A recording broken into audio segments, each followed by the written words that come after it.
Só que em 2011, eu já falei isso aqui, queria reafirmar. O decreto que eles se agarram aqui o tempo todo foi em 96. Daqui a 15 anos. 15 anos. Porque faziam uma promessa em torno de uma coisa que eles acham que não podia ser executado.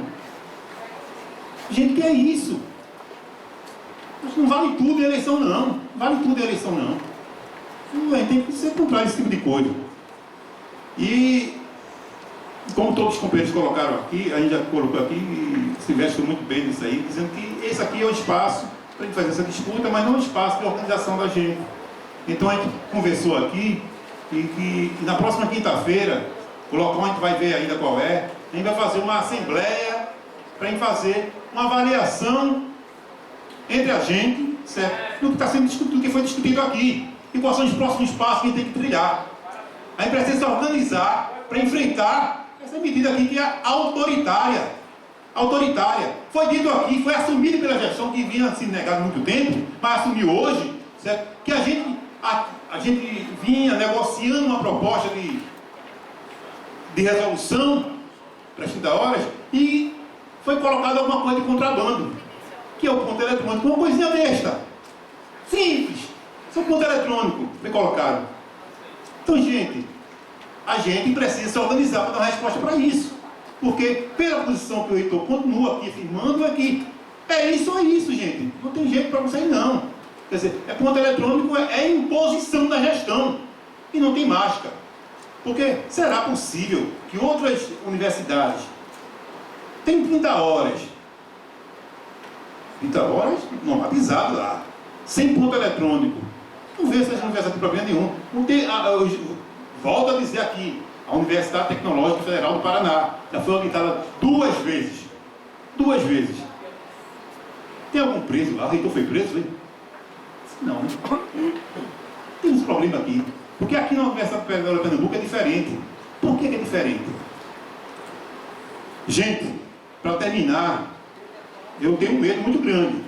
Porque vejam só, se o ponto eletrônico não garante a continuidade do sujeito no local de trabalho, eu não vou me surpreender que daqui a pouco venha a proposta de uma tornozeleira eletrônica para mapear a gente durante o tempo que a gente estiver no setor de trabalho.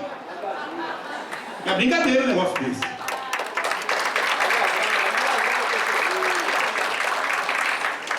Então, gente, quinta-feira a gente vai colocar, a gente vai divulgar, né, para o local da nossa assembleia, onde a gente vai poder, entre nós, entre nossos pares, certo? A gente fazer um balanço do que foi que aconteceu aqui, certo? Não dá aqui, não tem tempo para discorrer sobre a questão da Statuinte. Gente, o que tem que dizer, o que foi feito com o produto da Statuinte. A Statuinte era a instância maior do processo Statuinte. Era dito isso lá. Mas adiante dizia, tem que colocar para o Conselho Universitário, era contraditório. E a gente, enquanto delegado Statuinte, escolheu por uma das duas. E escolheu porque a Assembleia Statuinte era a instância máxima do processo Statuinte. E a gente pegaram todo o resultado do nosso trabalho, foi um trabalho de assessoramento somente, né? E deixaram o que interessou a eles.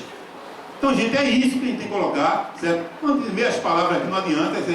O reitor falou um bocado, elogiou bastante a sua gestão, mas não respondeu as perguntas aqui. A companheira colocou uma denúncia de assédio aqui, não foi? A companheira colocou aqui, eu entendi desse jeito. Não foi respondido de forma nenhuma pela gestão, né? Então, as questões de fato foram colocadas aqui, não foram respondidas. E para finalizar, o reitor quer ser lembrado desse jeito. Não sei se vai ser lembrado desse jeito, não. Não sei se vai ser lembrado desse jeito, não. Parece que até estão articulando até um bloco do carnaval aí, que é prometeu-os, mas não cumpriu-os. Bom, pessoal, nós cumprimos... Oi, são 3. A gente vai fazer o encerramento. Fernando, nós temos uma reunião, todos nós, inclusive vocês, têm agenda, por isso que a gente ultrapassou, né? Eu acho que nesse momento... E a gente precisa ter outras reuniões dessa natureza, audiência, que nós estamos à disposição, como o reitor falou, a projeto, para dar continuidade. Não, eu estou fazendo a minha fala final e você faz a sua, por favor. e Pode ser, dizer mas que a Projeto está eu não aberta vou matar nenhum para... companheiro, não. Porque nós Eu tenho que ser o mais- nós cumprimos o que prometemos. Exatamente, E vocês as também. considerações, porque tem Tanto uma a parte pergunta. de vocês quanto a nossa. Estou tentando responder Nós a pergunta de teremos Tomás. outras reuniões, outra audiência para isso não é um assunto para ser Ô discutido. Sônia, e que foi se feito um encerre agora. questionamento à bancada sindical e a gente quer responder. Esse tempo todo que você está falando aí, a gente já poderia estar respondendo aqui. Sim, mas se a gente não determinar o encerramento, A gente está limitando o tempo em 3 minutos. O Fernando vai falar, depois eu falo. E encerrou. Então, mas eu estou fazendo a minha fala final. Não, o Fernando está fazendo a fala dele.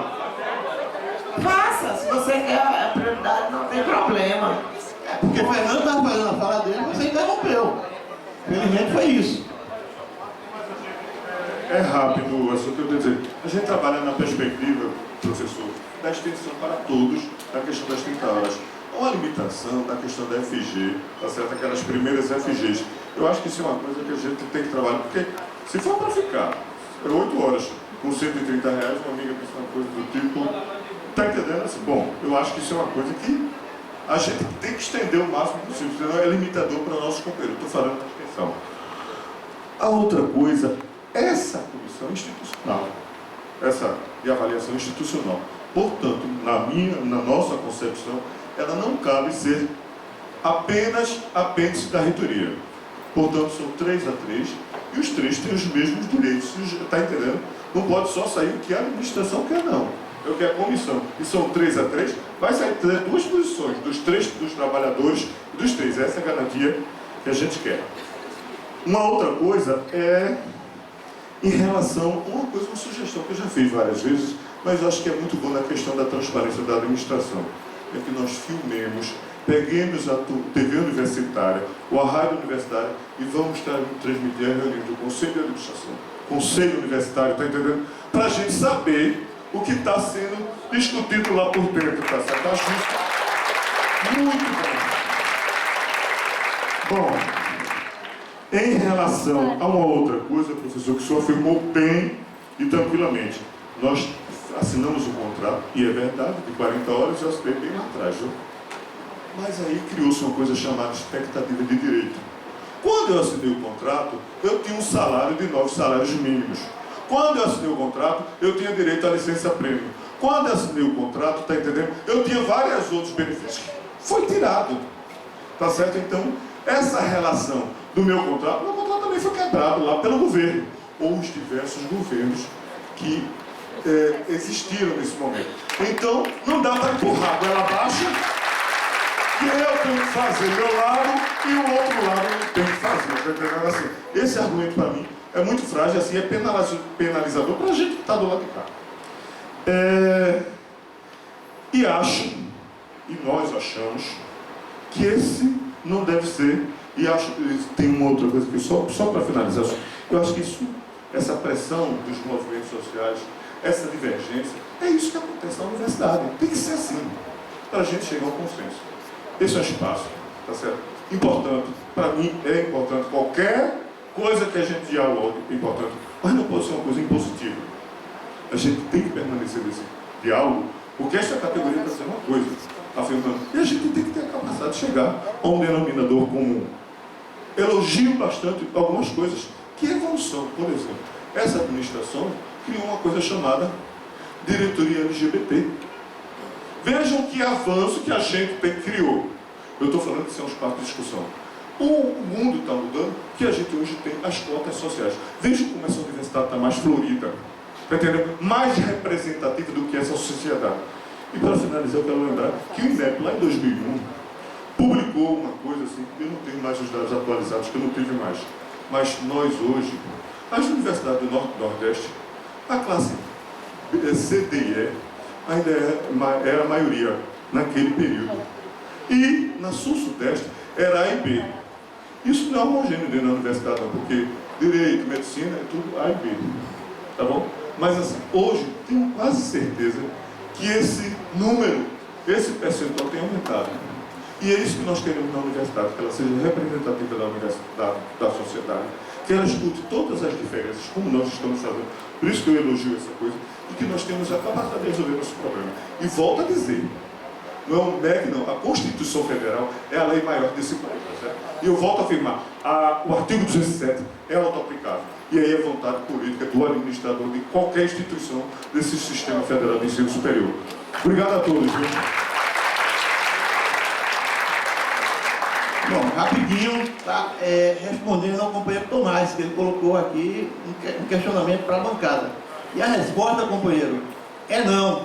Não dá para acreditar, por exemplo, em quem se diz que é contrário à MP 520 e vai e aprova a contratação da EBSER, né?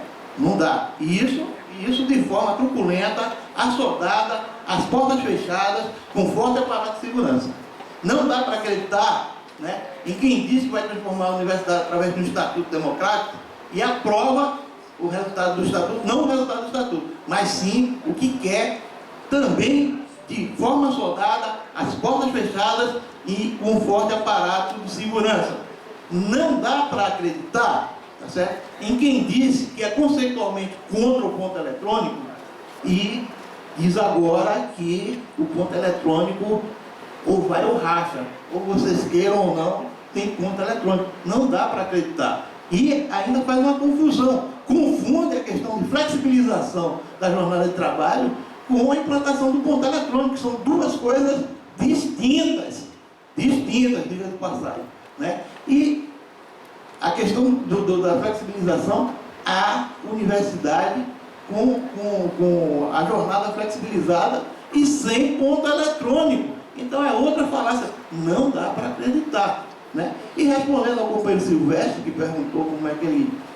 Eu inclusive, tive um debate desse com o Eugênio, quando a gente estava tratando do acordo que firmou essa audiência. E Eugênio disse que ele ia ser lembrado como o reitor, né, que implantou a flexibilização da jornada de trabalho de igual. Esse não é o primeiro mandato dele, ele já está no segundo, e infelizmente ele está sendo lembrado como um reitor que prometeu e não cumpriu. Infelizmente é isso, né? E para finalizar, eu gostaria de convidar os companheiros, porque essa audiência pública a gente deveria tirar direcionamentos, né, do debate travado aqui e que felizmente não deu, né? A administração é inflexível na posição dela e a gente vai ter que se organizar para trabalhar, né, lutando para encaminhar a nossa luta. E aí vamos ter uma assembleia dia 7, quinta-feira, tá? Falta só definir o local, tá? Vai ser amplamente divulgado e é importantíssimo, companheiros, todo mundo que esteve aqui, esse espaço não é um espaço de deliberação da categoria. O espaço de deliberação da categoria são as assembleias do sindicato. E a assembleia vai se dar no dia 7, quinta-feira que vem. Não, quinta-feira. Pronto. É na quinta-feira, dia 8, tá? Quinta-feira, com o primeiro chamado às 9 horas, segunda chamada às 9h30, e a gente vai definir um local e vai divulgando para mim. E a gente agradece a participação de todos aqui no audiência. Ei, gente, obrigada. Só para dizer que o projeto está aberto a essas negociações, a sentar com a equipe do sindicato. E eu solicito aos companheiros aí do sindicato que, ao solicitar esses momentos para a gente conversar e sentar à mesa, que o façam por escrito, para que a gente possa coordenar nossas agendas e, consequentemente, a agenda